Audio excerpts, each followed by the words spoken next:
संख्या वाले 4.4 का आप देखेंगे अब दूसरे का पहला सवाल। इसमें कह रहे हैं कि 2x² + kx + 3 = 0 में k का मान ज्ञात करिए। क्या ज्ञात करना है हमें? k का मान। यदि समीकरण के मूल समान है, किताब में सवाल लिखा है देखिए, यानी अगर समीकरण के मूल समान है तो किसका मान ज्ञात करना है? k का। द्विघात समीकरण का स्टैंडर्ड रूप ये होता है, कल बता दिया था हमने। इसमें हम d निकालते हैं। d का क्या नाम रखा था हमने? क्या कहते थे d को?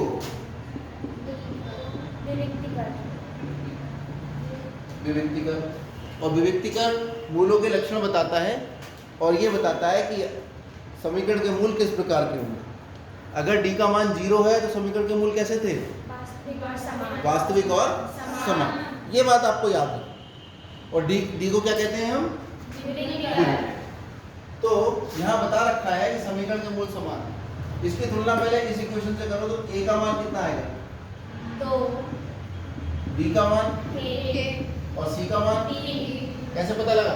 क्योंकि x की घात 2 का गुणांक a होता है, x का गुणांक b होता है और अचर पद c होता है। तो यहाँ x की घात 2 का गुणांक 2 है तो a का मान 2 हो गया और b का मान 3 हो गया और c का मान 3।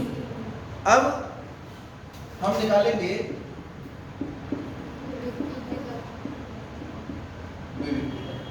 विविक्तिकर होता है d। इसका शॉर्ट में नाम बार बार बड़ा बड़ा लिखने से अच्छा d कहते हैं इसको। और ये होता है b² - 4ac। और abc कहाँ से आते हैं? जो द्विघात समीकरण हमें दी होती है वहां से abc आ जाते हैं। जैसे यहाँ अब यहाँ मान लगाओ b का मान कितना है? k 4 गुणा a का मान 2 गुणा 3। 4 दूनी 8 किया 24। किसका मान निकला है? लेकिन हमें d का मान नहीं निकालना, हमें k का निकालना है। और क्या कहा है उसने? उसने साफ साफ कहा है कि द्विघात समीकरण के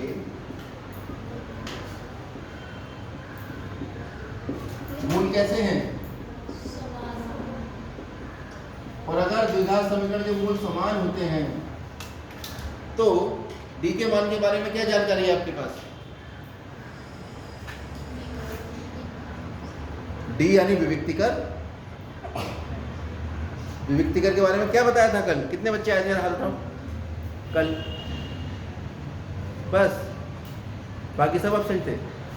तो याद रख लो, द्विघात समीकरण के मूल यदि समान होते हैं तो विविक्तिकर का मान 0। हमेशा के लिए याद रखें कि यदि किसी द्विघात समीकरण के मूल समान है तो विविक्तिकर कितना आएगा? 0। अब मान लो यहाँ पे k की जगह कोई संख्या दी होती तो यहाँ d का कोई ना कोई मान निकल के आता है ना, और मान लो वो 0 आ जाता तो हम कह देते हैं द्विघात समीकरण के मूल समान है। लेकिन यहाँ पर उसने पहले से ही बता दिया है कि द्विघात समीकरण के मूल कैसे हैं? समान। ये पहले ही बता दिया। तो इसका मतलब अब हमारे पास ये अधिकार आ गया कि हम विविक्तिकर के मान को 0 के बराबर ले सकें। विविक्तिकर तो ऊपर ही निकाल दिया हमने, कितना है? a की घात 2 - 24 बराबर 24 को उधर भेज दो तो a का मान कितना आ गया? वर्गमूल 24। और जब वर्ग से इधर वर्गमूल जाता है तो प्लस माइनस। इसको लिख सकते हो 2 दूनी 4 4 6 24।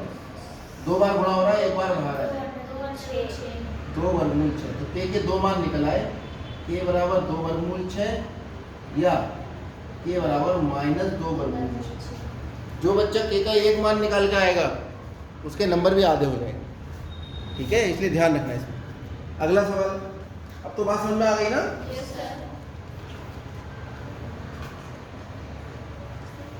अगला सवाल है ये,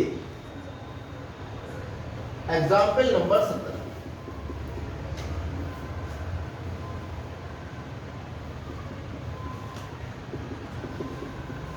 उदाहरण 17, पेज नंबर दे रखा है 99। किताब कितने बच्चों के पास है? अच्छा, ये पीछे वाली सीट के पास किताब नहीं है तो आप अपनी किताब लेकर सबसे पीछे चले जाओ। लो ये लो,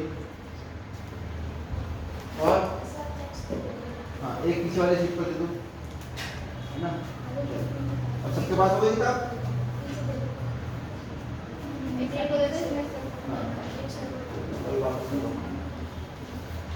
अब उदाहरण ये है, मैं पढ़ के बता रहा हूँ। 13 मीटर व्यास वाले एक वृत्ताकार पार्क की परिसीमा के एक बिंदु पर एक खंबा इस प्रकार गाड़ना है। क्या है हमारे पास? 13 मीटर व्यास का एक वृत्ताकार पार्क। तो हम पहले बनाते हैं एक पार्क, और पार्क है वृत्ताकार और इसका है एक व्यास ए बी अपने पास से ले लेंगे, और इसका व्यास जो है वो कितना है? 13 मीटर। तो 13 मीटर व्यास वाले एक वृत्ताकार पार्क की परिसीमा, पार्क की परिसीमा ये होगी कि एक बिंदु पर एक खंबा गाड़ना है। कहीं भी एक बिंदु लीजिए और खंबा गाड़ दीजिए। मान लीजिए यहाँ बिंदु ले लिया हमने सी, और सी पे एक खंबा गाड़ दिया। इस पार्क के व्यास के दोनों अंत बिंदु पर बने फाटकों ए और बी बता दिया है इसने। यहाँ दो फाटक,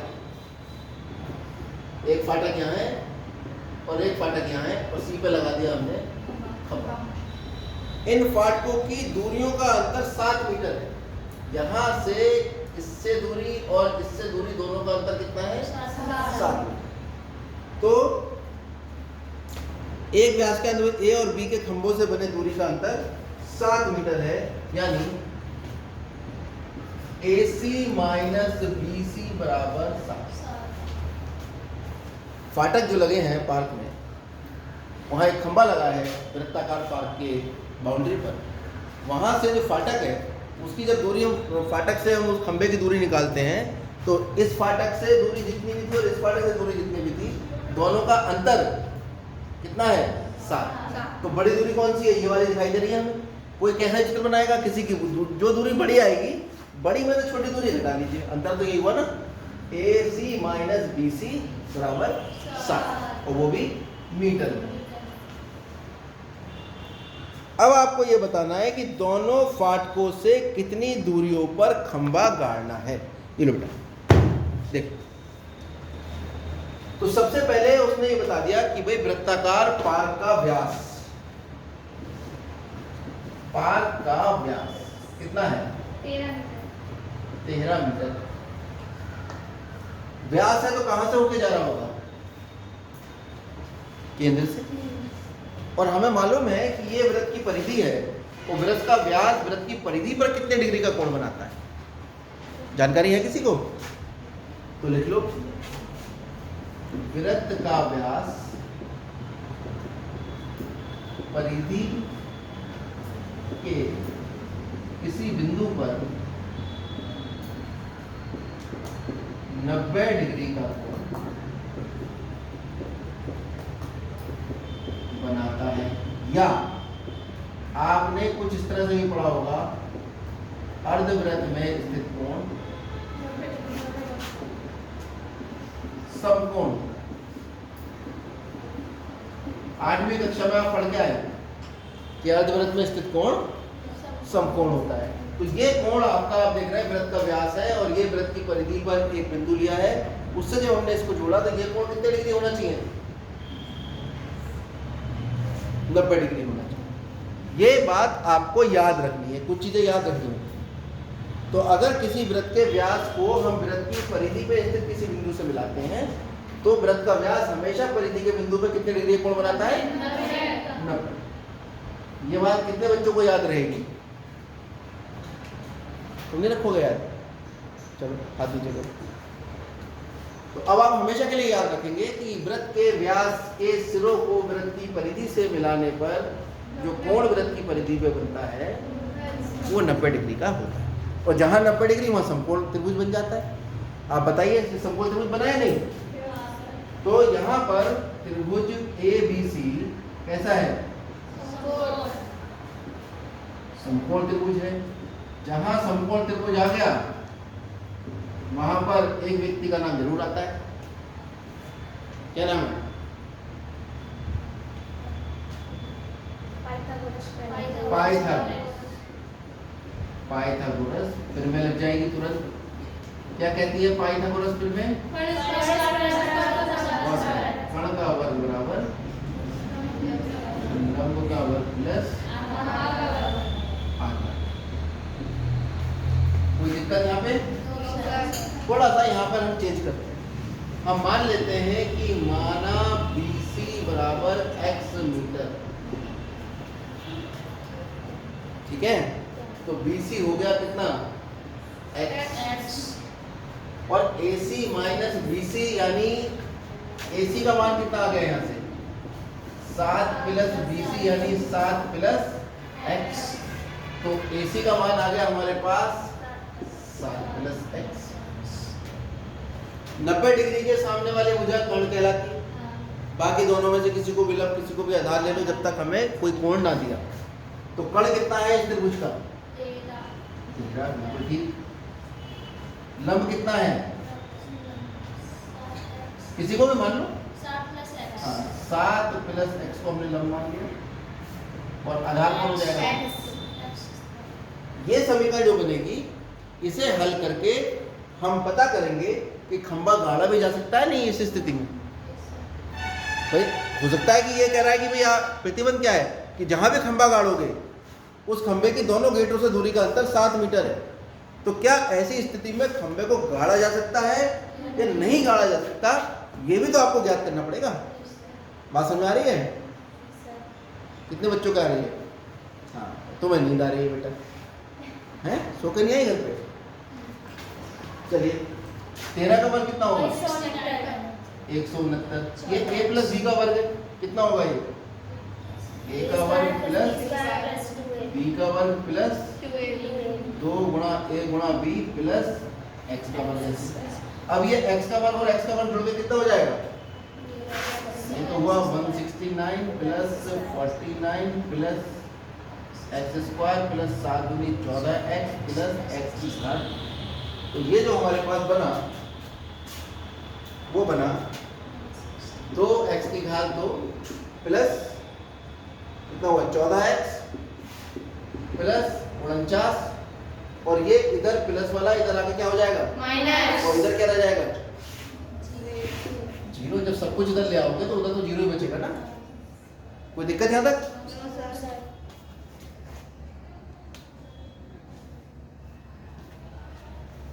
तो ये हो गया 2x की घात 2 प्लस 14x माइनस 120 बराबर 0। सही है बिल्कुल? कुछ कॉमन आ रहा है क्या? नहीं आ रहा?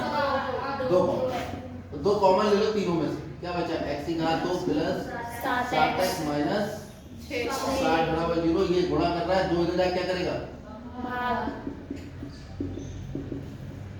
भाग करके 0 का कर क्या लोगे? अब इस समीकरण को हम हल तो कर सकते हैं,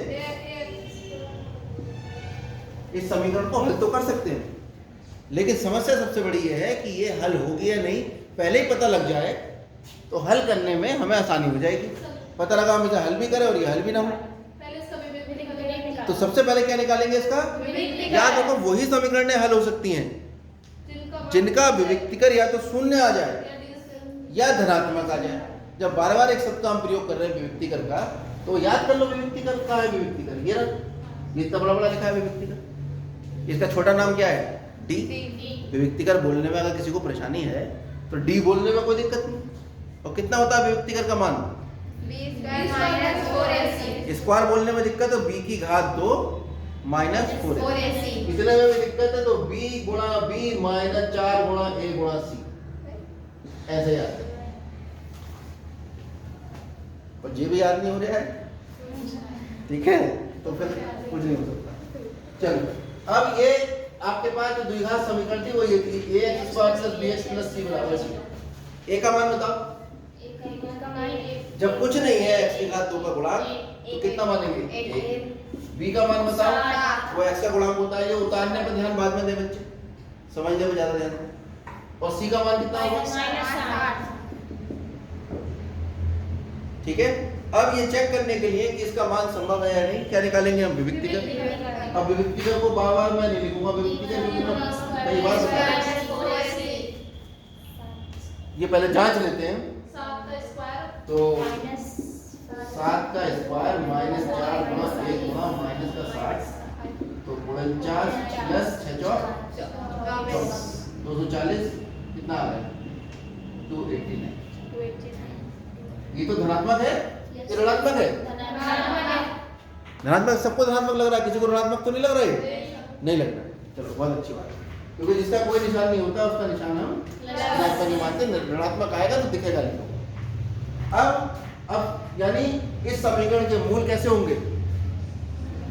डी का मान धनात्मक आ गया, अगर डी का मान 0 है तो समीकरण के मूल कैसे होते हैं? और डी का मान 0 नहीं है और धनात्मक है तो समीकरण के वास्तविक मूल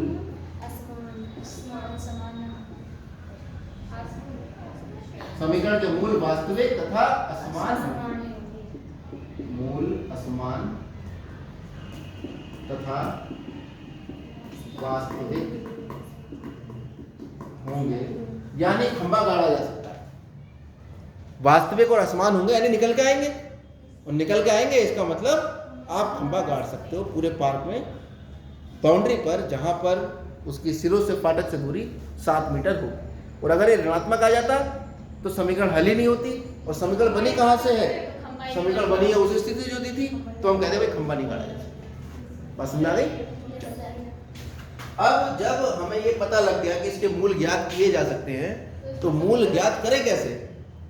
तो मूल ज्ञात करने के लिए एक द्विघात समीकरण सूत्र होता है, 5-6 बार बता चुके हैं, तुम एक बार बताओ हमें क्या है वो सूत्र। क्या था द्विघात सूत्र, जिसे हम नाम क्या दिया था हमने?